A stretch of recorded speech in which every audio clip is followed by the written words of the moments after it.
بسم اللہ الرحمن الرحیم۔ السلام علیکم۔ اسپرٹ آف اسلام چینل میں ایک بار پھر خوش آمدید۔ عزیز طلبہ، گزشتہ کلاس میں ہم نے فیڈرل بورڈ کی جماعت نہم کی اسلامیات کے لیکچرز کے حوالے سے کتاب میں موجود باب اول قرآن مجید و حدیث نبوی صلی اللہ علیہ وآلہ وسلم کے سبق احادیث نبوی کے ابتدائی حصے کی بلند خوانی کی تھی اور اسے آسان الفاظ میں سمجھا تھا۔ آج اسی سبق کے اگلے حصے سے حدیث نمبر 1 سے احادیث کی تشریح کو آسان الفاظ میں سمجھیں گے۔ اگر آپ نے اس سبق کے ابتدائی حصے کی ویڈیو نہیں دیکھی تو اس کا لنک آپ کو ڈسکرپشن میں مل جائے گا، آپ اس ویڈیو کو دیکھ لیں گے تو آپ کو احادیث کو سمجھنے میں مزید آسانی ہوگی۔ اس سے پہلے کہ سبق کا آغاز کریں، اگر آپ نے ہمارا channel spirit of Islam subscribe نہیں کیا تو چینل کو سبسکرائب کر لیجئے، ویڈیو کو شیئر کیجئے اور ساتھ لگے بیل آئیکن کو بھی دبا لیجئے تاکہ آپ کو آئندہ بھی اس طرح کی ویڈیوز کا نوٹیفیکیشن ملتا رہے۔ تو چلیے چلتے ہیں سبق کی طرف۔ پہلی حدیث مبارکہ ہے اکمل المؤمنین ایماناً، مومنوں میں ایمان کے لحاظ سے کامل ترین وہ لوگ ہیں، احسنہم خلقا، جن کا اخلاق اچھا ہو، وخیارہم خیارہم لنسائہم، اور ان میں بہترین لوگ وہ ہیں جو اپنی عورتوں کے ساتھ بہتر ہیں۔ یہ حدیث مسند احمد کی حدیث نمبر 5193 ہے۔ اسی طرح سے اور بھی کتب حدیث کے اندر یہ حدیث موجود ہے۔ اس کے مفہوم کے بارے میں فرماتے ہیں کہ اخلاق خلق کی جمع ہے۔ انسان کی اصل پہچان اس کے اخلاق سے ہوتی ہے کہ وہ کس انداز سے لوگوں سے برتاؤ کرتا ہے۔ اس حدیث مبارکہ میں نبی کریم صلی اللہ علیہ وآلہ وسلم نے بہترین اعمال و اخلاق کو اعمال کامل قرار دیا ہے۔ عورتوں کے ساتھ بہترین برتاؤ کو خاص طور پر اس حدیث مبارکہ میں موضوع بنایا گیا ہے۔ یعنی اس میں یہ بتایا گیا ہے کہ ایمان صرف عقیدے اور عبادات کا نام نہیں بلکہ اس کا کمال اچھے اخلاق سے ظاہر ہوتا ہے۔ نماز، روزہ، حج اور زکوٰۃ جیسے اعمال کی قبولیت بھی اخلاق کی خوبصورتی سے جڑی ہوئی ہے۔ جو شخص دوسروں کے ساتھ خوش اخلاق ہے، نرم مزاج ہے، معاف کرنے والا ہے، وہ اپنے ایمان کو مکمل کرتا ہے۔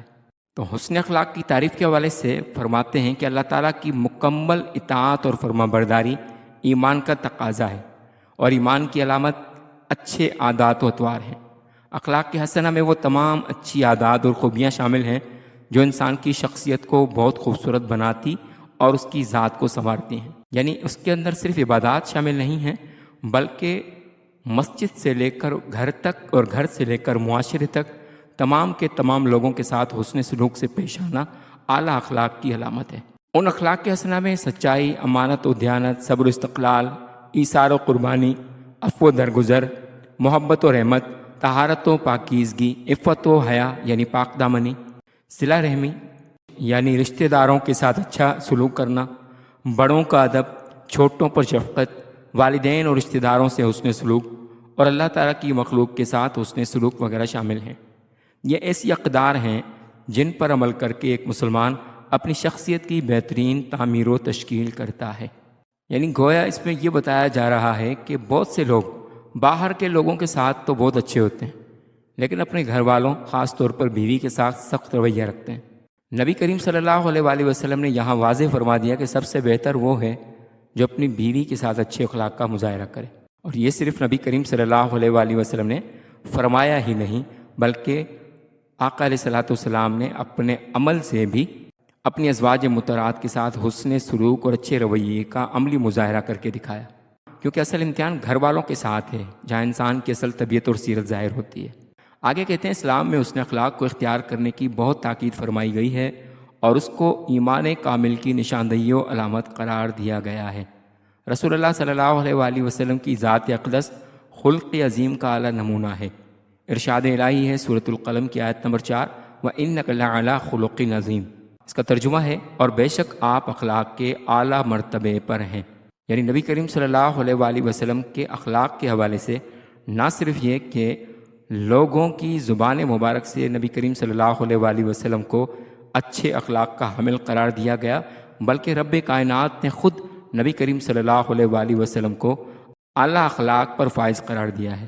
نبی کریم صلی اللہ علیہ وآلہ وسلم نے اپنی بعثت اور تشریف آوری کا مقصد بھی اخلاق حسنہ کی تکمیل قرار دیا ہے۔ ارشاد نبوی ہے، سنن البیہقی کی حدیث نمبر 2057 ہے، فرمایا کہ انما بعثت لاتمم مکارم الاخلاق، اس کا ترجمہ ہے بے شک مجھے اخلاق حسنہ کی تکمیل کے لیے بھیجا گیا ہے۔ یعنی جو معاشرے کے اندر اخلاقی بہرہ رویاں تھیں، اخلاقی خرابیاں تھیں، وہ ساری کے سارے اخلاقی رذائل سے لوگوں کو پاک کر کے اعلیٰ اخلاق پر فائز کرنا نبی کریم صلی اللہ علیہ وآلہ وسلم کے بعثت کا اصل مقصد تھا۔ اہل ایمان اپنے ایمان میں کامل و اکمل اسی وقت ہو سکتے ہیں جب وہ حسن اخلاق سے آراستہ ہوں۔ آگے ہے عورتوں سے حسن سلوک بہترین عمل۔ انسانی معاشرہ مرد و زن کے وجود سے تشکیل پاتا ہے۔ مرد مانا شوہر اور زن مانے عورت، اور معاشرے کی بنیادی اکائی خاندان ہے۔ یعنی سب سے پہلے میاں بیوی کا رشتہ ہوتا ہے، اس کے بعد اولاد، اس کے بعد بہن بھائیوں کے رشتے، تو پورا کا پورا معاشرہ بنیادی طور پر ایک خاندان کی جو بنیادی اکائی ہے وہ میاں بیوی کا رشتہ ہے۔ خاندان میں سب سے محترم رشتہ والدین، بھائی بہن اور دیگر قریبی رشتہ دار ہیں۔ ان سب کے ساتھ صلہ رحمی کرنا بہترین اخلاق ہے۔ ان رشتہ داروں میں گھر اور خاندان کی خواتین بھی شامل ہیں۔ ایک مرد کا عورت سے رشتہ ماں، بہن، بیٹی اور بیوی کا ہے۔ ان سب کے ساتھ حسن سلوک سے پیش آنا اور ان کے ساتھ خصوصی محبت و شفقت اور خیر خواہی کا تعلق رکھنا بہترین عمل ہے۔ اللہ تعالیٰ نے والدین کے ساتھ حسن سلوک کا حکم دیا اور اہل خانہ کے ساتھ حسن معاشرت کی تلقین فرمائی ہے۔ ارشاد الہی ہے سورۃ النساء کی آیت نمبر 19، وعاشروہن بالمعروف، فرمایا گیا کہ اور ان کے ساتھ حسن سلوک کا برتاؤ کرو، یعنی اپنی بیویوں کے ساتھ اچھے سلوک، اچھے رویے کے ساتھ پیش آؤ۔ اسی طرح سے عورتوں کے ساتھ خیر و بھلائی یہ ہے کہ ان کا احترام کیا جائے، ان سے حسن سلوک کیا جائے، ان کے حقوق ادا کیے جائیں، انہیں حقیر و کمتر نہ جانا جائے۔ اسی طرح سے عورتوں کے ساتھ خیر خواہی و بھلائی یہ ہے کہ ان کا احترام کیا جائے، یعنی انہیں ذلیل نہ کیا جائے، انہیں کمتر نہ سمجھا جائے، انہیں پاؤں کی جوتی نہ سمجھا جائے جس طرح سے دور جاہلیت میں ہوا کرتا تھا۔ ان سے حسن سلوک کیا جائے، یعنی جس طرح سے نبی کریم صلی اللہ علیہ وآلہ وسلم نے اپنی ازواج سے حسن سلوک کا مظاہرہ کیا، اس طرح سے عورتوں کے ساتھ، بیویوں کے ساتھ اچھے آداب کے ساتھ پیش آیا جائے، ان کے حقوق ادا کیے جائیں۔ یعنی جو ذمہ داریاں ان کی اللہ رب العزت نے ہم پر رکھی ہیں، ان ذمہ داریوں کا بھرپور طور پر ادا کرنا ہماری ذمہ داری ہے۔ انہیں حقیر و کمتر نہ جانا جائے، یہ نہ سمجھا جائے کہ وہ ہماری نوکر ہیں، زر خرید غلام ہیں۔ ان کے ساتھ شفقت، محبت، خیر خواہی اور نرمی کی جائے۔ چونکہ عورت صنف نازک ہے اور مرد کو بردبار اور طاقتور بنایا گیا ہے، اس لیے مرد پر یہ ذمہ داری بنتی ہے کہ صنف نازک کے ساتھ سختی اور حاکمانہ رویے کے بجائے محبت، شفقت اور نرمی کا مظاہرہ کرے۔ نبی کریم صلی اللہ علیہ وآلہ وسلم نے یہ نصیحت فرمائی ہے، فرمایا وَاسْتَوْصُوا بِالنِّسَاءِ خَيْرًا، صحیح بخاری کی حدیث نمبر 5186 ہے۔ فرمایا اور عورتوں کے ساتھ بھلائی کی وصیت قبول کرو۔ یعنی نبی کریم صلی اللہ علیہ وآلہ وسلم کے خطبہ حجۃ الوداع کے موقع پر بھی ہمارے نبی نے عورتوں کے ساتھ، خواتین کے ساتھ، اپنی بیویوں کے ساتھ اچھے سلوک کے ساتھ پیش آنے کا حکم دیا۔ اس لیے ہمیں چاہیے کہ ہم اخلاق حسنہ کو اپنائیں اور عورتوں کے ساتھ بھلائی و خیر خواہی سے پیش آئیں۔ خواتین کے ساتھ حسن سلوک اور نرمی بہترین اخلاق ہے، اور بہترین اخلاق بھلائی ایمان کامل کا حامل ہے۔ تو اس لیے عزیز طلبہ، شوہر کو بیوی کے ساتھ محبت، عزت، نرمی اور انصاف کے ساتھ پیش آنا چاہیے۔ بیوی کے جذبات، ضرورتوں اور کمزوریوں کا لحاظ رکھنا بھی ایمان کی علامت ہے۔ نبی کریم صلی اللہ علیہ وآلہ وسلم کی حیات مبارکہ اپنی ازواج مطہرات کے ساتھ بہترین نمونہ ہے۔ آپ صلی اللہ علیہ وآلہ وسلم اپنی بیویوں کی نہ صرف بات سنتے بلکہ گھریلو کاموں میں بھی ان کا ہاتھ بٹاتے، ان کے ساتھ ہنسی مذاق فرماتے۔ کبھی بھی نبی کریم صلی اللہ علیہ وآلہ وسلم نے اپنی ازواج مطہرات کے ساتھ سختی کا رویہ نہیں رکھا، کسی کے ساتھ ظلم یا زیادتی نہیں کی۔ تو اس حدیث سے اسلام نے یہ پیغام دیا ہے کہ عورتوں کے ساتھ حسن سلوک ایمان کا حصہ ہے۔ عورت کو کمتر سمجھنے یا اس پر ظلم کرنے والا شخص ایمان کے اعلیٰ درجے پر نہیں ہو سکتا۔ ایمان کی تکمیل ہی تب ہے جب انسان اپنے اخلاق کو ہر ایک کے لیے نرم اور بہتر بنائے، اور خاص طور پر اپنی بیوی کے لیے۔ تو اس لیے ہمیں چاہیے کہ بیویوں کے ساتھ گفتگو میں نرمی کریں، ان کی غلطیوں پر درگزر کریں، ان کی ضروریات کا خیال کریں، ان کے ساتھ محبت و شفقت سے پیش آئیں، ان کی عزت و تکریم کریں۔ یہ سب ایمان کی علامتیں ہیں۔ تو اس حدیث کا لب لباب یہ ہے کہ ایمان صرف عبادتوں کا نام نہیں بلکہ حسن اخلاق اور خاص طور پر بیوی کے ساتھ اچھے برتاؤ سے ایمان کامل ہوتا ہے۔ اس لیے نبی کریم صلی اللہ علیہ وآلہ وسلم نے ایک مقام پر فرمایا کہ خیرکم خیرکم لأہلہ وأنا خیرکم لأہلی، کہ تم میں سب سے بہتر اور سب سے اچھا وہ ہے جو اپنے گھر والوں کے ساتھ اپنی بیوی کے ساتھ اچھا ہے، اور فرمایا تم سب میں اپنے گھر والوں کے ساتھ اپنی بیویوں کے ساتھ سب سے زیادہ اچھا ہوں۔ حدیث نمبر 2 کی طرف چلتے ہیں۔ فرمایا من لم یرحم صغیرنا، نبی اکرم صلی اللہ علیہ وآلہ وسلم نے فرمایا جو ہمارے چھوٹے پر رحم نہ کھائے، وَيَعْرِفْ حق کبیرنا، اور ہمارے بڑے کا حق نہ پہچانے، اس کا ادب و احترام نہ کرے، فَلَيْسَ مِنَّا، تو وہ ہم میں سے نہیں۔ یہ سنن ابی داؤد کی حدیث نمبر 4943 ہے۔ اس کے مفہوم میں فرمایا گیا ہے دین اسلام انسانوں کے ساتھ حسن سلوک کی تعلیم دیتا ہے، یعنی اسلام تمام کے تمام انسانوں کے ساتھ اچھے سلوک کا حکم دیتا ہے، خواہ وہ مسلمان ہو یا غیر مسلم۔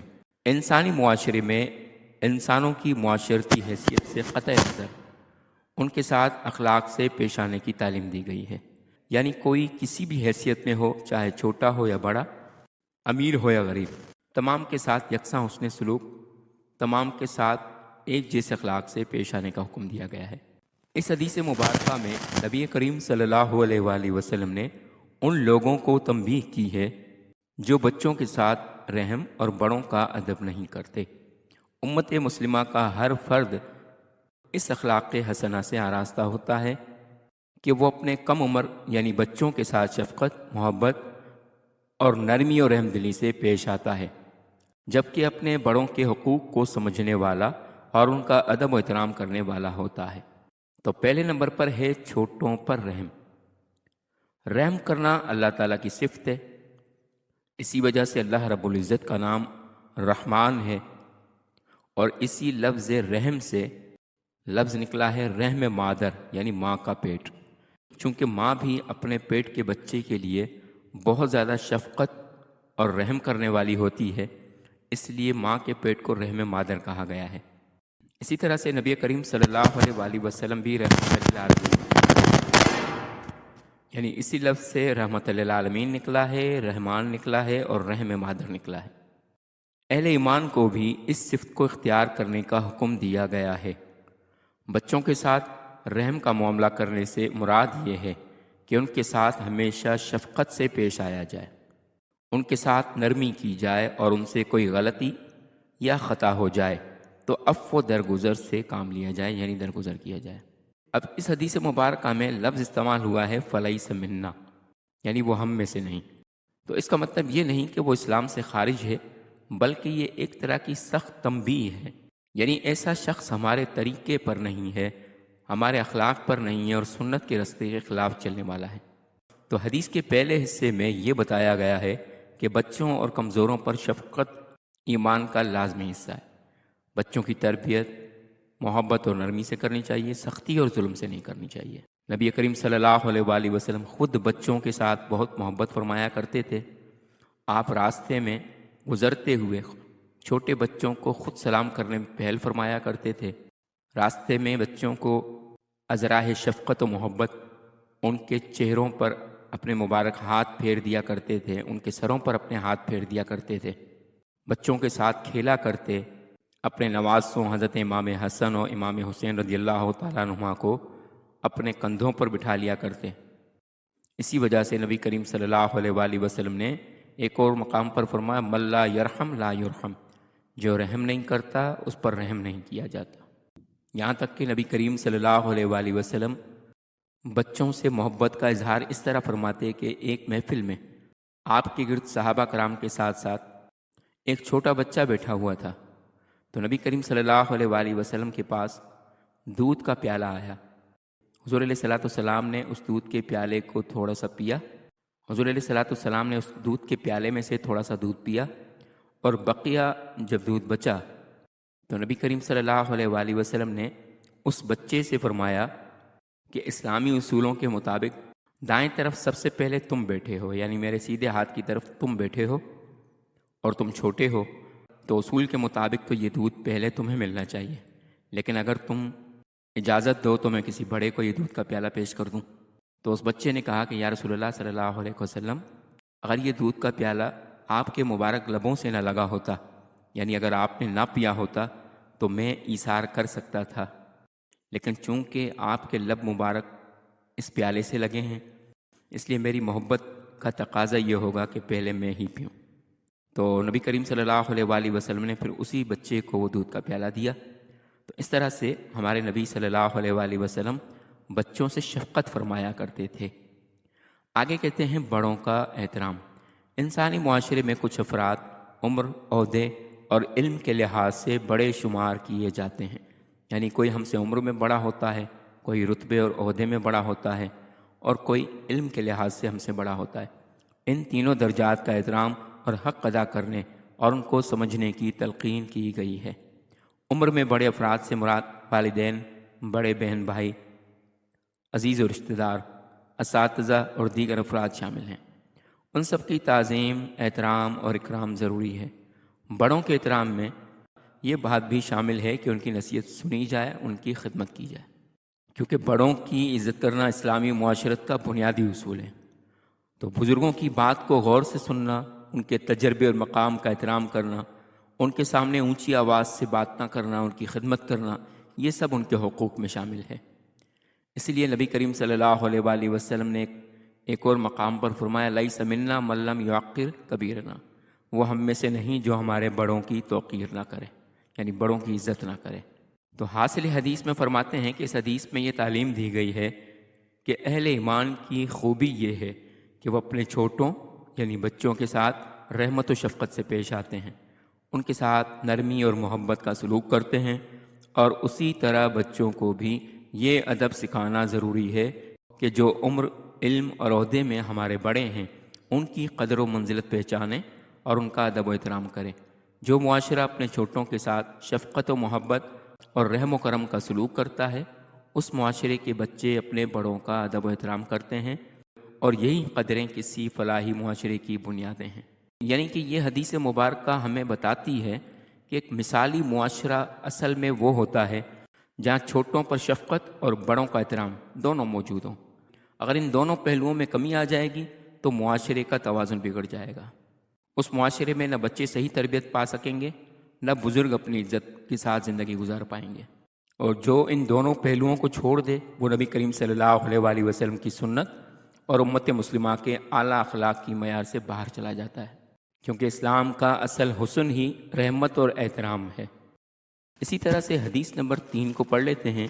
فرمایا گیا، ایھا الناس، اے لوگو، اتقوا اللہ، اللہ سے ڈرو، واجملوا فی الطلب، اور اچھے طریقے سے اعتدال کے ساتھ روزی طلب کرو، فإن نفسا لن تموت حتی تستوفی رزقہا، کیونکہ کوئی انسان اپنا رزق پورا کیے بغیر نہیں مرے گا، وإن أبطأ عنہا، اگرچہ اس رزق کے حصول میں دیر ہو جائے، فاتقوا اللہ، چنانچہ اللہ سے ڈرو، واجملوا فی الطلب، اور اچھے طریقے سے روزی طلب کرو، خذوا ما حل، جو حلال ہے وہ لے لو، ودعوا ما حرم، جو حرام ہے وہ چھوڑ دو۔ یہ سنن ابن ماجہ کی حدیث نمبر 2144 ہے، اور نہج الفصاحہ کی صفحہ نمبر 366 پر بھی یہ حدیث موجود ہے۔ اس کے مفہوم میں فرمایا گیا ہے کہ اس حدیث مبارکہ میں درج ذیل امور کی تعلیم دی گئی ہے۔ نمبر 1 تقویٰ، نمبر 2 روزی کی طلب میں اعتدال یعنی میانہ روی، نمبر 3 رازق اللہ تعالیٰ کی ذات ہے، نمبر 4 حلال کو لینا اور حرام کو چھوڑ دینا۔ تقویٰ کا مطلب پرہیزگاری، خشیت الہی ہے، یعنی اللہ تعالیٰ نے جن کاموں کو کرنے کا حکم دیا ہے، ان کو اختیار کیا جائے، اور جن کاموں سے منع کیا ہے ان سے باز رہا جائے، یہ تقویٰ ہے۔ یعنی اس حدیث مبارکہ میں نبی کریم صلی اللہ علیہ وآلہ وسلم نے سب سے پہلے تقویٰ کی نصیحت کی ہے۔ تو تقویٰ کا مطلب ہوتا ہے کہ اللہ کا خوف انسان دل میں رکھے اور اس کے احکامات کے مطابق زندگی گزارے، یعنی ہر اس چیز سے بچے جس چیز سے اللہ نے بچنے کا حکم دیا ہے، ہر وہ چیز اپنائے جس کو اپنانے کا اللہ اور اس کے رسول نے حکم دیا ہے۔ آگے کہتے ہیں اللہ تعالیٰ نے ہی یہ کائنات پیدا کی ہے، اس کائنات میں جس قدر مخلوق خداوندی ہے ان سب کو اللہ تعالیٰ رزق عطا کرتا ہے، یعنی چھوٹے سے چھوٹے حشرات الارض، کیڑے مکوڑوں سے لے کر تمام کی تمام مخلوقات کا رازق صرف اللہ تعالیٰ ہے۔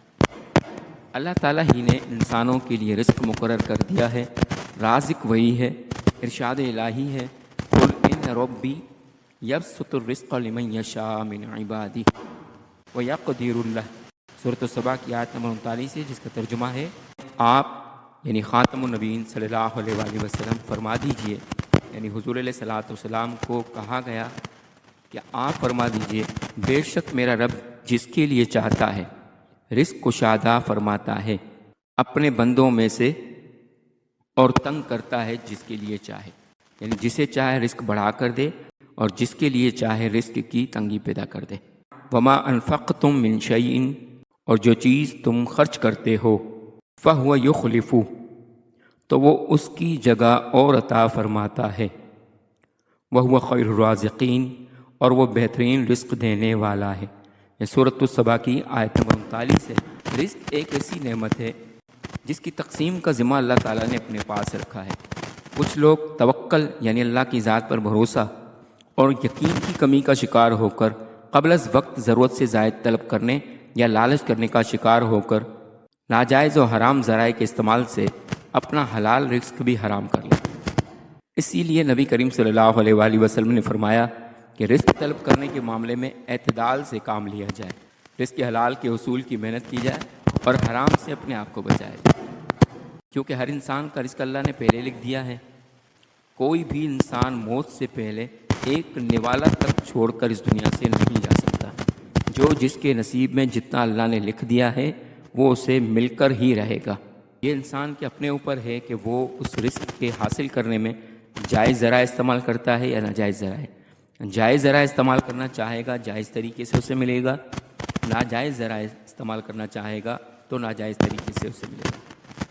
جس طرح سے قرآن مجید کے اندر بنی اسرائیل کا ایک واقعہ موجود ہے کہ حضرت موسیٰ علیہ السلام نے اپنی قوم سے کہا کہ ہفتے کے دن مچھلی کا شکار کیا جانا منع ہے، شریعت کی روح سے ہفتے کے دن تم شکار نہیں کرو گے۔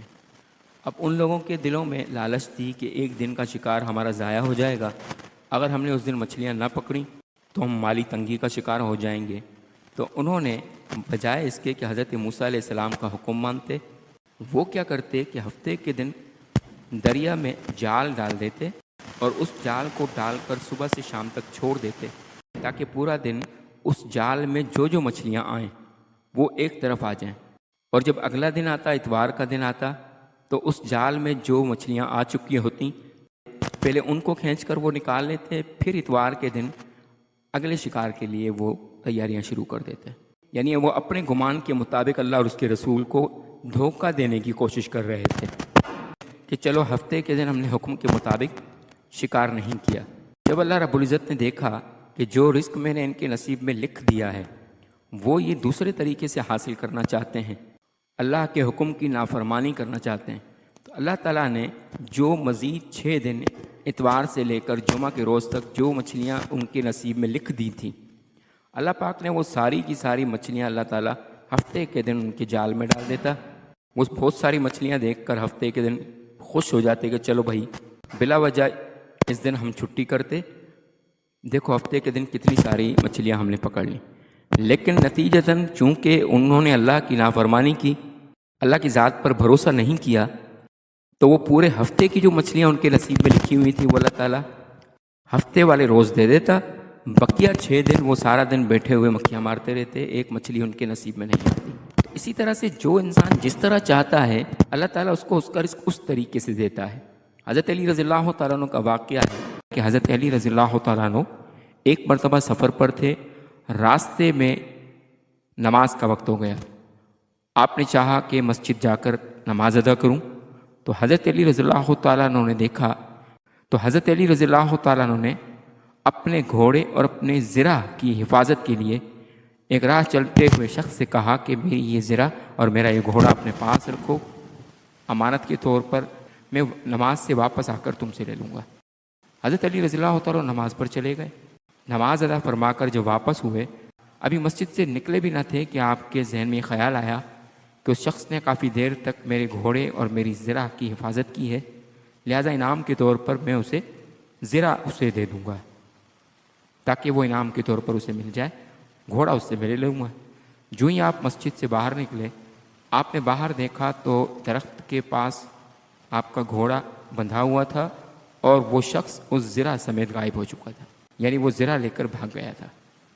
تو حضرت علی رضی اللہ تعالیٰ عنہ نے آسمان کی طرف دیکھ کر مسکراتے ہوئے عرض کی کہ یا اللہ، کس قدر جلد باز تھا یہ شخص، اگر یہ تھوڑا سا صبر کر لیتا تو تو نے اس کے نصیب میں وہ زرہ لکھ دی تھی، اگر وہ چاہتا تو اسے حلال طریقے سے وہ مل جاتی، لیکن اس نے جلد بازی کر کے وہی زرہ حرام طریقے سے حاصل کر لی۔ تو اس لیے عزیز طلبہ، جو بھی چیز جس کسی کو بھی ملنی ہے، جو اللہ رب العزت نے جس کے نصیب میں لکھ دی ہے، اس سے ساری دنیا بھی مل کر اس سے نہیں چھین سکتی۔ اسی طرح سے جو نصیب میں نہیں لکھا، وہ چاہے کوئی شخص ہزاروں کوششیں کر لے، وہ چیز اسے نہیں ملے گی۔ یہ ہر شخص کے اپنے اوپر ہے کہ وہ اس رزق کو یا اس چیز کو حاصل کرنے کے لیے طریقہ کون سا اختیار کرتا ہے۔ اگر وہ چاہے وہی چیز جو اللہ نے اس کے نصیب میں لکھی ہے، وہ رزق جو اللہ نے اس کے نصیب میں لکھا ہے، وہ چاہے تو دھوکے سے، جھوٹ سے، رشوت سے، سود سے، ذخیرہ اندوزی اور ناجائز طریقے سے حاصل کرے، چاہے تو صبر اختیار کرے اور لالچ کیے بغیر حلال طریقے سے وہ اس کو اللہ رب العزت عطا فرما دے گا۔ اگر حلال طریقے سے حاصل کرے گا تو اللہ پاک اسے برکت دے گا۔ اس لیے مسلمان کو چاہیے کہ رزق کی فکر میں پریشان نہ ہو، اللہ پر بھروسہ کرے، حلال روزی کے ذرائع اپنائے، ناجائز طریقوں کو ترک کر دے، چاہے کتنا ہی ظاہری طور پر نفع کیوں نہ نظر آتا ہو۔ تو اس حدیث میں دراصل 3 بڑے پیغامات دیے گئے۔ ایک تو یہ کہ تقوی اختیار کیا جائے، اللہ سے ڈرا جائے، دوسرا اللہ کی ذات پر بھروسہ کیا جائے، تیسرا رزق حاصل کرنے کے معاملے میں دیانتداری اور ایمانداری کو اپنایا جائے، اسی میں دنیا و آخرت کی کامیابی ہے۔ اسی لیے نبی کریم صلی اللہ علیہ وآلہ وسلم نے واضح طور پر یہاں فرمایا کہ جو حلال ہے اس کو لے لو، جو حرام ہے اس کو چھوڑ دو، اور جو حرام کو چھوڑ دیتا ہے اللہ تعالیٰ اس کے رزق میں برکتیں بھی عطا فرماتا ہے۔ تو آگے کہتے ہیں دین اسلام نے حلال و حرام کو بالکل واضح فرما دیا ہے۔ اہل ایمان کو حکم دیا گیا ہے کہ وہ حلال اور طیب رزق حاصل کریں اور حرام اور ناپاک چیزوں سے اجتناب کریں، یعنی بچیں۔ ارشاد الہی ہے، یا ایھا الناس، اے لوگو، کلوا مما فی الارض حلالا طیبا، ان چیزوں میں سے کھاؤ جو زمین میں حلال اور پاکیزہ ہیں، ولا تتبعوا خطوات الشیطان، اور شیطان کے نقش قدم کی پیروی نہ کرو، انہ لکم عدو مبین، بے شک وہ تمہارا کھلا دشمن ہے۔ یہ سورۃ البقرہ کی آیت نمبر 168 کا ترجمہ ہے۔ تو حاصل حدیث، اس حدیث مبارکہ سے یہ سبق حاصل ہوتا ہے کہ تقوی تمام نیک اعمال کی بنیاد ہے۔ رازق اللہ تعالیٰ ہے، جس کے مقدر میں کس قدر رزق لکھ دیا گیا ہے اس کو ضرور عطا ہوگا۔ رزق کے طلب میں اعتدال کو اختیار کیا جائے، رزق میں حلال و طیب کو حاصل کیا جائے اور حرام سے باز رہا جائے۔ اللہ تعالیٰ اور اس کے رسول کریم صلی اللہ علیہ وآلہ وسلم کی تعلیمات کی پیروی ہی میں دنیا و آخرت کی بھلائی ہے۔ عزیز طلبہ، اسی طرح سے چلتے ہیں اگلی حدیث کی طرف، جس میں فرمایا گیا، من احب ان یبسط لہ فی رزقہ، جو اس بات کا خواہش مند ہو کہ اس کی روزی میں فراخی ہو، وینسأ لہ فی اثرہ، اور اس کی عمر دراز کر دی جائے، فلیصل رحمہ، اسے چاہیے کہ صلہ رحمی کیا کرے۔ اس کے مفہوم میں فرمایا گیا ہے کہ نبی کریم صلی اللہ علیہ وآلہ وسلم نے اس حدیث مبارکہ میں صلہ رحمی کا حکم دیا ہے، اور جو صلہ رحمی کرے گا تو اللہ تعالیٰ اس کے رزق میں کشادگی اور فراخی پیدا کریں گے اور اس کی عمر دراز فرمائیں گے۔ تو سب سے پہلے ہے صلہ رحمی۔ تو عزیز طلبہ، لفظ صلہ کا مطلب ہے جوڑنا اور رحم کا مطلب ہے رشتہ داری۔ تو اس لیے یہاں فرمایا گیا کہ صلہ رحمی اپنے رشتہ داروں کے ساتھ اچھے اور بہتر تعلقات قائم کرنا، آپس میں اتفاق و اتحاد سے رہنا، دکھ درد، خوشی اور غم میں ایک دوسرے کے شانہ بشانہ چلنے کا نام ہے۔ اور قطع رحمی یہ ہے کہ رشتہ داروں کا خیال نہ رکھا جائے، ان کے حقوق پورے نہ کیے جائیں، ان کی مدد نہ کی جائے، یعنی اپنے رشتہ داروں سے ہر قسم کے تعلقات ختم کرنا۔ نبی کریم صلی اللہ علیہ وآلہ وسلم نے رشتوں کو توڑنے سے منع فرمایا، یعنی اس حدیث مبارکہ میں رشتہ داروں سے محبت اور تعلق رکھنا، ان کی خیر خواہی کرنا، ان کی مدد کرنا، ان سے ملاقات، سلام، عیادت اور تعاون کرنا، ان کی غلطیوں پر درگزر کرنے کا حکم دیا گیا ہے۔ اسی طرح سے نبی کریم صلی اللہ علیہ وآلہ وسلم نے رشتوں کو توڑنے سے منع فرمایا۔ ایک شخص نے رسول اللہ صلی اللہ علیہ وآلہ وسلم سے عرض کیا، اے اللہ کے رسول صلی اللہ علیہ وسلم، مجھے ایسا عمل بتائیں جس سے میں جنت میں داخل ہو جاؤں۔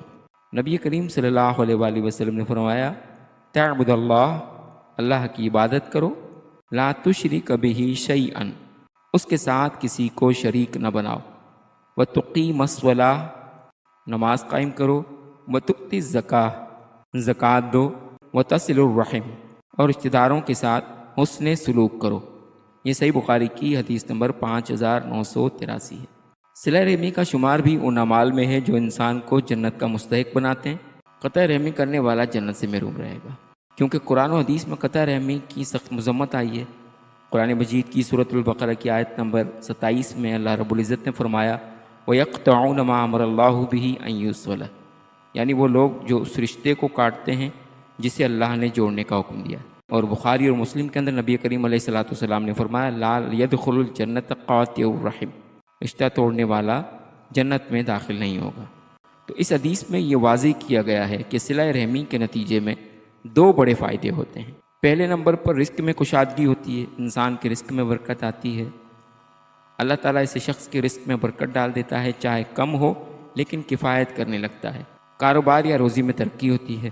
دوسرے نمبر پر عمر میں برکت ہوتی ہے، یعنی اس سے مراد عمر کے سالوں کا بڑھ جانا بھی ہو سکتا ہے، یا یہ بھی مطلب ہو سکتا ہے کہ زندگی کے اندر خیر و برکت بڑھ جاتی ہے، نیک اعمال زیادہ ہو جاتے ہیں اور زندگی بامقصد ہو جاتی ہے۔ تو رشتہ داروں کے ساتھ تعلق رکھنا آسان ہے جب وہ اچھا رویہ رکھیں، لیکن اصل صلہ رحمی کا پتہ تب چلتا ہے جب رشتہ دار تعلق توڑیں، تب بھی آپ جوڑے رکھیں۔ اسی وجہ سے نبی کریم صلی اللہ علیہ وآلہ وسلم نے فرمایا، جو کہ حدیث بخاری شریف میں ہے، کہ اصل صلہ رحمی کرنے والا وہ نہیں ہے کہ جو بدلے میں رشتہ جوڑے، بلکہ اصل صلہ رحمی کرنے والا شخص وہ ہے جو اس وقت بھی رشتہ جوڑے جب رشتہ دار اسے کاٹتے ہیں۔ تو اس وجہ سے اس حدیث پاک میں والدین، بہن بھائیوں، چچا، ماموں، خالہ وغیرہ کے ساتھ حسن سلوک، ان کی عیادت، ان کی ضرورت پر مدد کرنا، اگر کوئی رشتہ دار تعلق توڑ رہا ہو تو کم از کم سلام اور خیر خواہی میں پہل کرنی چاہیے۔ آج کل کے دور میں فون کال، میسیج یا ملاقات کے ذریعے رشتہ داری جوڑی جا سکتی ہے۔ تو جس طرح سے حاصل حدیث کے طور پر یہاں فرمایا گیا کہ صلہ رحمی یعنی رشتہ داروں کے حقوق ادا کرنے سے اللہ تعالیٰ عمر اور رزق میں برکت دیتا ہے۔ رشتہ دار بھی اس شخص کے حسن سلوک کی وجہ سے اس کے لیے خیر خواہی کے جذبات رکھتے ہیں، اس کے لیے دعا کرتے ہیں، جس سے اللہ تعالیٰ اس کے رزق میں اضافہ کرتا ہے اور اس کو تندرستی اور صحت کی نعمتیں عطا کرتا ہے۔ تو عزیز طلبہ، اس میں دراصل یہ بتایا گیا ہے کہ رشتہ جوڑنے والا نہ صرف آخرت میں کامیاب ہوگا بلکہ دنیا میں بھی اس کے رزق اور عمر میں برکت ہوگی، اور جو رشتہ دار تعلق توڑے اس کے ساتھ بھی اچھا سلوک کرنا ہی آسان ہے۔ اسی طرح سے حدیث نمبر 5 ہے عن النبی صلی اللہ علیہ وسلم فی الکبائر، رسول اللہ صلی اللہ علیہ وآلہ وسلم سے کبیرہ گناہوں کے متعلق پوچھا گیا۔ قال الشرک باللہ، تو آپ صلی اللہ علیہ وآلہ وسلم نے فرمایا اللہ کے ساتھ کسی کو شریک ٹھہرانا، وعقوق الوالدین، ماں باپ کی نافرمانی کرنا، وقتل النفس، کسی کی جان لینا، وقول الزور، اور جھوٹی گواہی دینا۔ یہ صحیح مسلم کی حدیث نمبر 88 ہے، اور الوافی کی جلد نمبر 4 صفحہ نمبر 112 پر بھی حدیث موجود ہے۔ اس کے مفہوم میں فرمایا گیا کہ کبائر کے معنی ہیں بڑے۔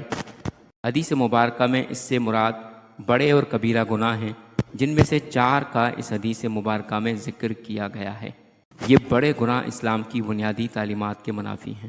ارشاد الہی ہے اجتنبوا کبائر ما تنہون عنہ، اگر تم ان بڑے گناہوں سے بچتے رہو، نکفر عنکم، جن سے تمہیں روکا گیا ہے، سیئاتکم، تو ہم تمہارے چھوٹے گناہ معاف کریں گے، وندخلکم مدخلا کریما، اور ہم تمہیں عزت والے مقام میں داخل کریں گے۔ سورۃ النساء کی آیت نمبر 33 میں فرمایا گیا۔ تو عزیز طلبہ، اسلام میں گناہوں کی 2 بڑی اقسام ہیں۔ ایک ہیں صغیرہ گناہ یعنی چھوٹے گناہ، دوسرے ہیں کبیرہ گناہ یعنی بڑے گناہ۔ چھوٹے گناہ وہ ہوتے ہیں کہ جن پر استغفار کرنے سے، توبہ کرنے سے اور نیک اعمال کرنے سے معافی مل جاتی ہے۔ بڑے گناہ وہ ہوتے ہیں، گناہ کبیرہ وہ ہوتے ہیں کہ جن پر قرآن و حدیث میں سخت شدید وعید آئی ہے، جن کے متعلق سخت لعنت اور سخت سزا آئی ہے۔ اس حدیث میں ان بڑے گناہوں کے اندر 4 بڑے گناہوں کا ذکر کیا گیا ہے۔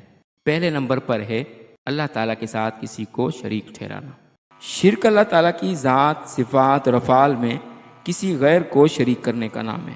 یعنی شرک اسے کہا جاتا ہے کہ جو حق ہو اللہ کا دے دیا جائے اس کی مخلوق میں سے کسی کو، چاہے وہ ذات کے حوالے سے ہو، اس کی صفات کے حوالے سے ہو، اس کے افعال کے حوالے سے ہو۔ اللہ تعالیٰ کے ساتھ کسی کو شریک کرنا سب سے بڑا گناہ ہے۔ توبہ کے بغیر مشرک کی بخشش نہیں ہے۔ اگر وہ بغیر توبہ کے مر گیا تو ہمیشہ ہمیشہ جہنم میں رہے گا، کیونکہ سورۃ النساء کی آیت نمبر 48 میں اللہ تعالیٰ کا سورۃ النساء کی آیت نمبر 48 میں اللہ تعالیٰ کا ارشاد ہے، ان اللہ لا یغفر، بے شک اللہ اس بات کو معاف نہیں کرتا، ان یشرک بہ، کہ اس کے ساتھ شرک کیا جائے، ویغفر ما دون ذالک، اور جو گناہ اس کے علاوہ ہے، ذالک لمن یشاء، جس کے لیے چاہے گا معاف فرما دے گا۔ یعنی یہاں بتایا گیا ہے کہ سب سے بڑا گناہ اللہ تعالیٰ کے ساتھ کسی کو شریک کرنا ہے۔ اسی وجہ سے سورۃ اللقمان کی آیت نمبر 13 میں فرمایا، ان الشرک لظلم عظیم، یعنی شرک سب سے بڑا ظلم ہے۔ اس کے بعد دوسرے نمبر پر فرمایا گیا کہ ماں باپ کی نافرمانی کرنا۔ والدین سب سے بڑی نعمت ہیں، والدین کی عزت و توقیر ہی میں سعادت ہے۔ اسلام میں والدین کے ساتھ حسن سلوک کا حکم دیا گیا ہے۔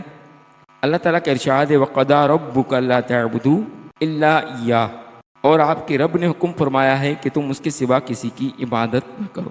وَبِالْوَالِدَيْنِ إِحْسَانًا، اور والدین کے ساتھ اچھا سلوک کرو۔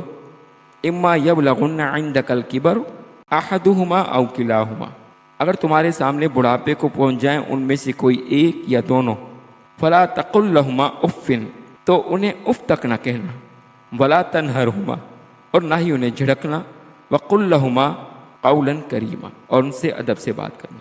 یہ سورۃ الاسراء کی آیت نمبر 23 کا ترجمہ ہے۔ تو والدین قابل احترام ہے، اس لیے والدین کی نافرمانی سخت گناہ ہے۔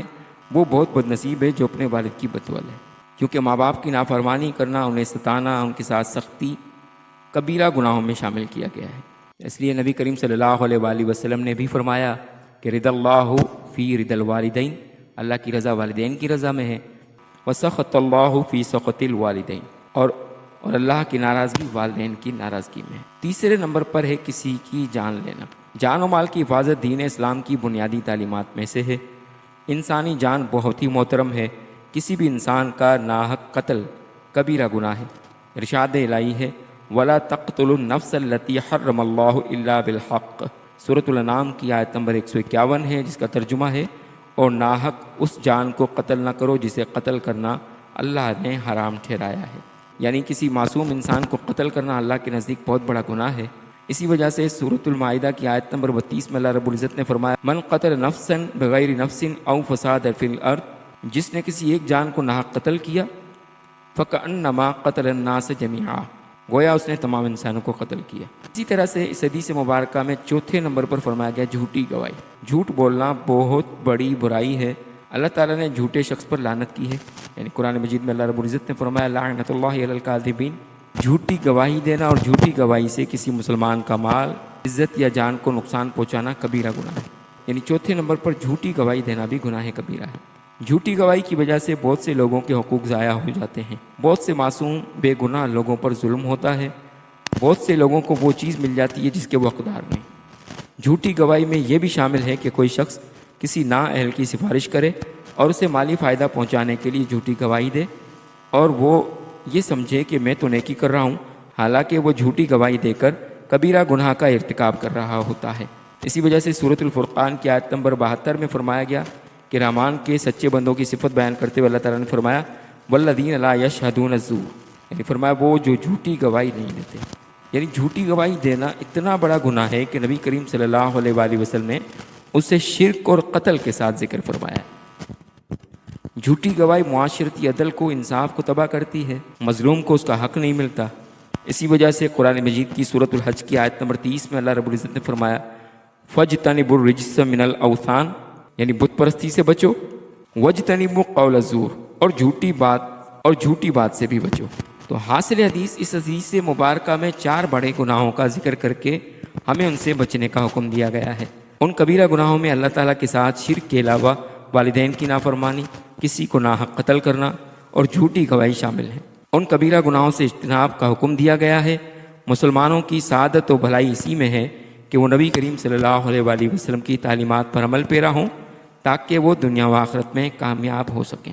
یعنی یہ حدیث ہمیں یہ سکھاتی ہے کہ ایمان والے کو کبیرہ گناہوں سے سب سے زیادہ بچنا چاہیے، خاص طور پر شرک سے، والدین کی نافرمانی سے، ناحق کسی کے قتل سے، جھوٹی گواہی سے، یہ وہ گناہ ہیں کہ جن سے انسان کا نہ صرف ایمان تباہ ہوتا ہے بلکہ معاشرے میں فساد اور بگاڑ بھی پیدا ہوتا ہے۔ عزیز طلبہ، امید ہے کہ آپ کو آج کا لیکچر پسند آیا ہوگا۔ اگر آپ کو لیکچر پسند آیا تو چینل کو سبسکرائب کر لیجئے اور بیل آئیکن کو بھی دبا لیجئے تاکہ آپ کو آئندہ بھی اس طرح کے مزید لیکچرز ملتے رہیں۔ ملتے ہیں اگلے لیکچر میں، تب تک والسلام علیکم ورحمۃ اللہ وبرکاتہ۔